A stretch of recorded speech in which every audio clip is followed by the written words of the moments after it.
He wanted to build, and he was doing this for quite a while, he wanted to merge the handball family, meaning the USHA with West 4th Street. Yeah. Yes, so that they can fly under one banner. Because people really, like I said, they didn't even really respect, they called it the amateur ball. So he wanted them to fly under the same banner. This was his purpose. He looked at it as, if we can collectively form into one organization, we can make this massive. I guess that's why he went back and forth from West Fork to But Coney. something happened, you know, something happened Yeah, that there's, prevented that. there's a big story that a lot of guys, and I have to let him, because he embarked on this. So he collaborated with USHA, and we're gonna have a huge tournament at Castle Hill, singles and doubles. But to make sure that the West Fork players didn't have the advantage, they did a cutout. Were you around for the cutout? And they made a little circle in the middle. If the Spalding doesn't fit through there, then you can't use it in their tournament. Wow, I know, look at that, you learned And something. I have the every day. cutout I at never- home. I Yeah, took the cutout home. Now, if you know the Westwood handballs, the Spaldings were filled up by Jose De Villa at the time, and like a big blue you flit up that doesn't have a true bounce. So when they brought this cardboard, which was just a piece of paper, and Dave Andre started putting the balls through there, he kept looking at Jose, said, if this ball doesn't fit through there, we were not allowed to use this ball. Now that's going to prevent the West Fork players from winning these tournaments at Castle Hill. Because, you know, it was a big thing, Castle Hill. We thought that was the United States Championship.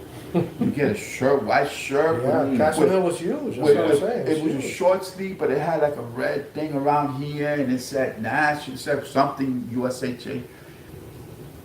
We had the committee, because I was part of the committee, you know, with the ping pong. On the committee, it was Jose Campello, Dave Andre, myself, Arnold Segarra, and Eileen, who used to be the girl with the ponytail that cut her hair short, that was Angel Marcus' girlfriend. They were the committee. For ping pong. Okay, Ping. got you. It was put together because he needed a little help keeping the organization together, right? So what happens? So I'm hearing, before we get out there, I'm hearing the ghetto people coming. I'm hearing this, but I don't see it. It's so true. Okay. Carlos Lorenzano, he won with David Soto. He won the doubles, the open doubles at the USA Tour. I believe Angel Marcus won the singles. He beat Reggie real bad in the finals, 21-1 and 21-2. Something. There's a video out. Just scoring off the serve over and over again, right? Yeah. So when award time came, they didn't give you your trophies there, the medals, whatever, right? You wasn't going to be handed up there. They selected another day for everybody to dress up. Dress up. If you're called to an event, you have to have respect for yourself. Forget about the game. You better have respect for the person that's taking you there, like Dave Andre, and each other, because in order for this game to go somewhere, you gotta have some kind of form of respect. The refs, the linesmen, respect the coordinators. That's all you gotta do. Man, So this was a ceremony. this was a ceremony. Okay. On one side, all USHA black ball players. On this side, maybe 20-something Spalding players. These guys were wearing suits and tuxedos and ties. Everybody came here with their dirty sneakers and jeans and broken t-shirts, like they were coming from the park or going to the park. This is an event where, first of all, it's the first time. You know, I want it there because of the way they feel that you act. Whether it's true or not, I don't know. Because I was always by myself or with Carlos, right? There was a whisper going around. I'm standing there. I was wearing a nice shirt, you know, slacks and shoes, and Carlos too. Carlos was dressed up. David Soto was dressed up. There was a whisper. Look at him.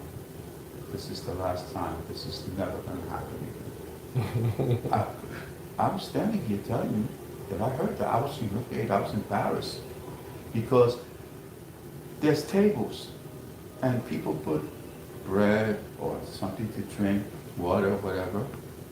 Why was this one guy, when the bread basket was put there, and it had like, I could tell it was Italian bread, and it had butter on it, and it looked a little bit toasted.